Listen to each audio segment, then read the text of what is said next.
A 9-year-old girl stood up in court and said, "I know who the real culprit is." Silence fell over the room like a sudden storm. The judge, the lawyers, the defendants, and even the packed audience froze at those unexpected words. Nobody could believe what they had just heard. How could a child place herself at the center of such a serious trial? Judge Antonio Carvalho, a 62-year-old man known for his sternness and seriousness, slowly removed his glasses and stared at the girl with dark braids and a school uniform who walked down the central aisle of the courtroom as if she belonged on that stage. Her brown eyes shone with a confidence that did not match her young age. "Excuse me, young lady," said the judge in a deep voice, "but you should not be here. This court is handling a serious homicide case.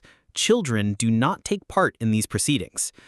The girl was not intimidated. She held tightly to a colorful folder stuffed with crumpled papers and scribbled pages that she had organized herself. "I'm not playing, Your Honor. My name is Isabella Ferreira. I'm 9 years old, and I know who the real culprit is in the death of Mr. Augusto Noguera." A murmur swept through the courtroom. Lawyers exchanged glances, journalists shifted in their seats, and cameras and phones were discreetly raised to capture the unusual moment. In the front row, with trembling hands resting on her lap, sat Isabella's mother, Mrs. Clara Ferreira, a simple 34-year-old housekeeper who could barely lift her eyes in the face of her daughter's boldness. At the defendant's table was Daniel Souza, 28, accused of murdering Augusto Noguera, an influential businessman in the city. Daniel's face was worn, with deep circles under his eyes and his hands cuffed on the table. From the beginning of the trial, he had claimed innocence, but all the evidence seemed to point against him. For the prosecution stood public prosecutor Dr. Livia Antunes, an elegant 40-year-old woman known for her skill in dismantling witnesses. For the defense stood Daniel's attorney, Dr. Sergio Albuquerque, experienced but visibly weary under the weight of the evidence against his client. "Your Honor, this is absurd," said Dr. Livia, rising indignantly. "We cannot allow a minor to interrupt a trial of this magnitude. She has no sense of the seriousness of this case." But Isabella did not move. Her small feet seemed glued to the floor, and her voice, though childish, echoed with surprising firmness. "I do understand, ma'am. Much more than you think, and if you don't let me speak, an innocent man will be condemned for a crime he didn't commit." The courtroom erupted once more in whispers. The judge raised his hand for silence. "Miss Isabella, do you know what you are saying? Are you aware of the consequences of your words?" "I am, Your Honor. I saw what no one else saw, and I can prove it."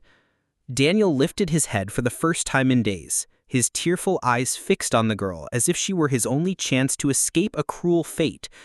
"Your Honor, permission to speak," said the defense attorney, rising. "If this child claims to have relevant information for the case, I believe it would be imprudent to ignore her. The least this court can do is hear her." The prosecutor scoffed, but the judge, far too intrigued to dismiss the situation, breathed deeply and nodded. "Very well. Miss Isabella, approach and tell us what you know." The girl walked to the witness stand, placed her colorful folder on the polished wood, and looked directly at everyone present. "On the night of April 12th, when Mr. Augusto was killed, I was playing in the courtyard of my building. My mother had just arrived from work and went upstairs to take a shower.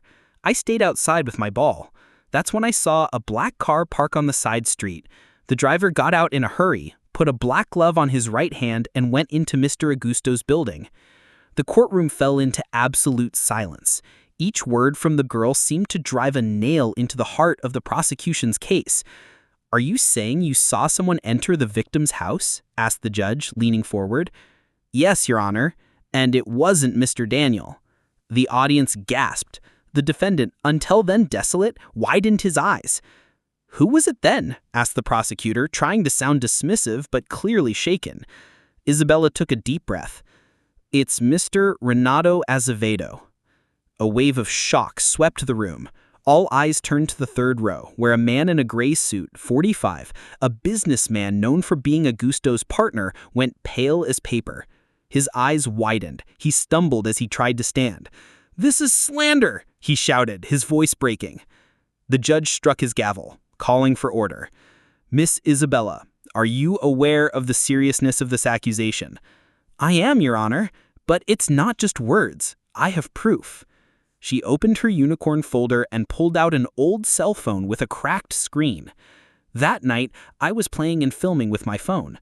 I accidentally recorded the moment Mr. Renato got out of the car and put on a glove. The room exploded with whispers and exclamations. The defense attorney nearly fell backward in his chair. The prosecutor's face flushed with anger. This is unacceptable. A child's video cannot be considered reliable evidence. But before she could finish, the judge raised his hand.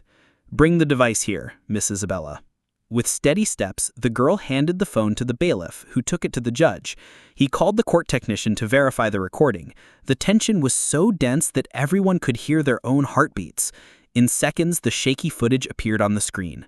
It was nighttime. The camera wobbled, but it clearly showed a black car pulling up. A medium-height man with short hair got out, pulled on a glove on his right hand, and glanced around before heading into the building. Pause there, said the judge. The technician froze the image just as the man's face was caught in the light of a passing car. It was enough to recognize Mr. Renato Azevedo. The courtroom erupted again. The defendant Daniel wept silently, shaking his head as if thanking God for finally being heard. "This is manipulation," Renato shouted, uncontrollably. "That recording is fake. This girl is being used." But Isabella stood firm. "I'm not being used by anyone, Mr. Renato, and there's more. I also recorded when you left the building with a black bag in your hand. You put it in the trunk of your car, and it was never seen again." The judge ordered the video to continue. The footage showed the same man leaving the building about 20 minutes later, carrying something bulky. He put it in the trunk and got into the car. "Your Honor," the girl said firmly, "the next morning, the police found a rubber sole mark on the carpet inside Mr. Augusto's living room. I recognized the shoe. It was the same pair Mr. Renato always wears when visiting Mr. Augusto in our building. I can prove it with photos I took earlier." Isabella pulled several photos from her folder, all taken with the same phone. They showed Renato visiting Augusto on previous days, always wearing the same thick black-soled shoes. The defense attorney immediately requested they be admitted as evidence. The judge examined each detail, clearly impressed. "Dr. Livia, do you still think we should ignore this testimony?" the judge asked sternly. The prosecutor was pale, speechless, caught completely off guard. I need to verify the authenticity of these proofs, Your Honor. And you will have every right to do so, but do not deny that this court has just received information that could completely change the course of this trial. Renato tried to argue, but his voice wavered. His hands shook and sweat dripped from his forehead. The audience murmured in outrage. Isabella, steady as a rock, continued.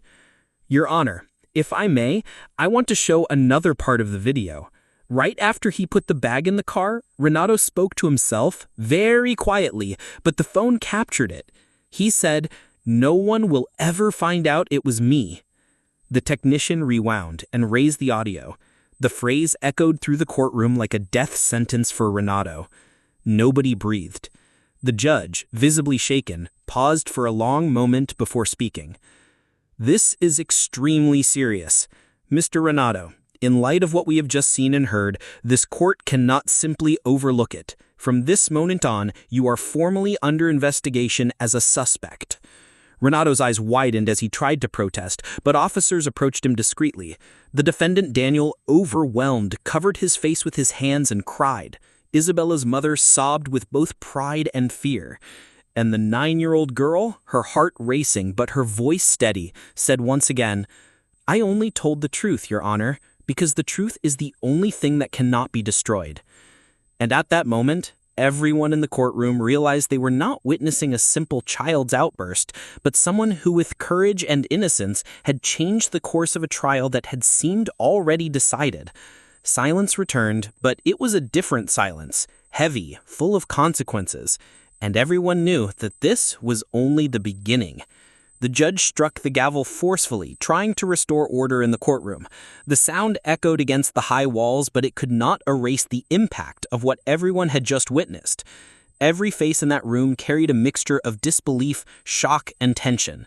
The prosecutor, still stunned, took deep breaths, as if searching for words that simply would not come. The defense attorney, for the first time in weeks, looked relieved, though still wary that something might turn against his client. Daniel, the defendant, could not stop crying, his shoulders shaking, his eyes red. Little Isabella remained firm, even though her legs were trembling inside. "Miss Isabella," said Judge Antonio in a grave voice, "what you have brought here is not only surprising but also extremely relevant. However, for this court to consider your words with the due weight, we must verify the authenticity of everything you presented." He turned to the court technician. "Make a full copy of the contents of that cell phone and register it as evidence. I want a complete forensic analysis of this material, today."